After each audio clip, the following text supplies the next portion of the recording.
Hola, bienvenidos al medioevo peronista. Nunca más medieval que ahora. Supongo que no tengo ni siquiera que decir cuál es la foto que está hoy como fondo virtual. Basta decir un nombre, Abigail. Abigail y su drama de nena del norte argentino, de su padre, de su enfermedad, de la insensibilidad y la locura que hoy gobiernan este país. La pregunta ¿es esto una casualidad o hay una continuidad histórica en esto? Por eso, tratando de pensar todo esto, se me ocurrió que el título del editorial de este programa 17 del medioevo peronista, podría ser Peronismo y Derechos Humanos. Porque lo que estamos presenciando, el caso Abigail, el caso de Solange, el caso de Facundo Astudillo, el caso de Luis Espinosa, las desapariciones seguidas de muerte, muertes en las comisarías, gente que fue arrestada por violar la cuarentena y terminó muriendo en una comisaría. Toda esta locura medieval que arranca de un gobierno que cree que la cuarentena podía funcionar como un remedio a la enfermedad. Toda esta locura es característica de un periodo en el cual, si uno hace la cuenta y mira para atrás, se encuentra con las mayores violaciones a los derechos humanos en un gobierno democrático, al menos desde que recuperamos la democracia. Violaciones de las más graves.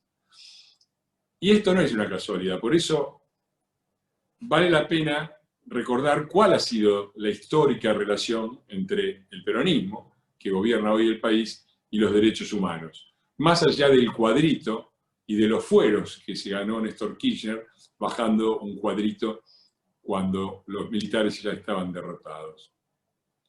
Y la historia del peronismo y los derechos humanos es terrible, porque las desapariciones, las persecuciones, las listas negras, la censura, no empezaron el 24 de marzo de 1976 con la dictadura, empezaron en 1974 y 1975, cuando Perón, para contestarle a los montoneros, a la barbarie de la soberbia armada, como la definió Giussani, decidió crear la AAA. Y lo hizo a través de López Rega, con el apoyo del Ministerio del Bienestar Social, es decir, era terrorismo de Estado, y con el apoyo de muchos sindicatos. Muchos sindicatos estuvieron ahí. Y ahí fue donde empezó el desastre que ensangretó a la Argentina.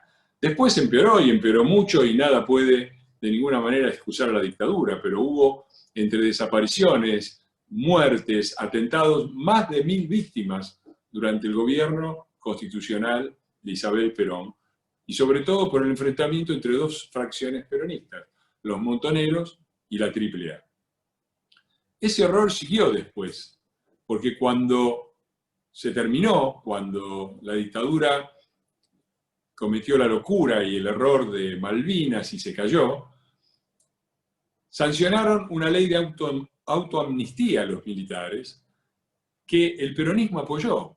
El candidato peronista Luder, que tenía el apoyo de los Kirchner en esa época, prometió aceptar la ley de autoamnistía de la dictadura. Y fue la valentía de Raúl Alfonsín y del radicalismo los que plantearon el nunca más, los que plantearon la Comisión Nacional contra la Desaparición de Personas para la investigación, y los que impulsaron todo hasta el juicio de la Junta. Mientras el peronismo estaba en contra, hasta el punto que no quisieron siquiera formar parte de la CONADEP. Ellos querían la autoamnistía. Y después lo lograron, porque vino Menem y metió un indulto para los terroristas de un lado y para los terroristas de Estado del otro, pero un indulto. Fue el peronismo.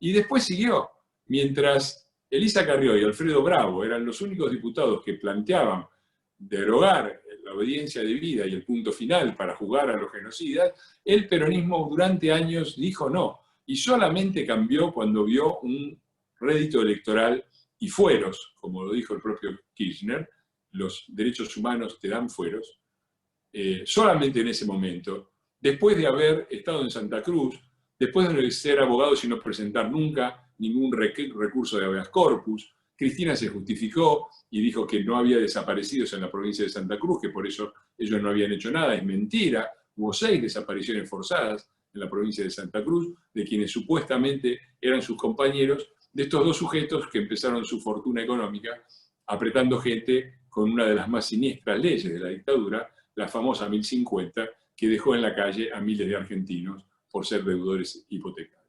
Esta es la verdadera historia del peronismo.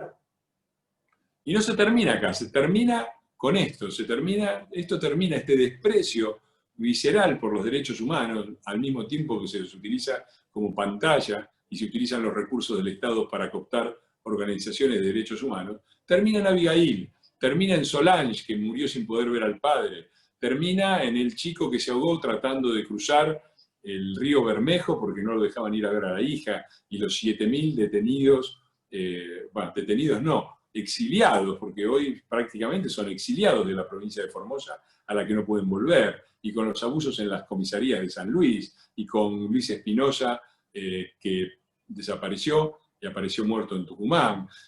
Siempre en los feudos peronistas, sobre todo en los feudos peronistas del norte.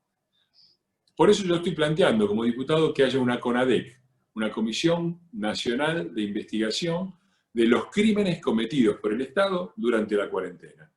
¿Por qué? Porque hay que ir a fondo, porque los responsables deben pagar por estos abusos a los derechos humanos, y porque queremos que en esto también haya un nunca más.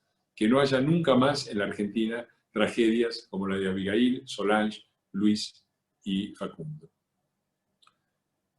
Y última cosa, ¿dónde termina toda esta locura?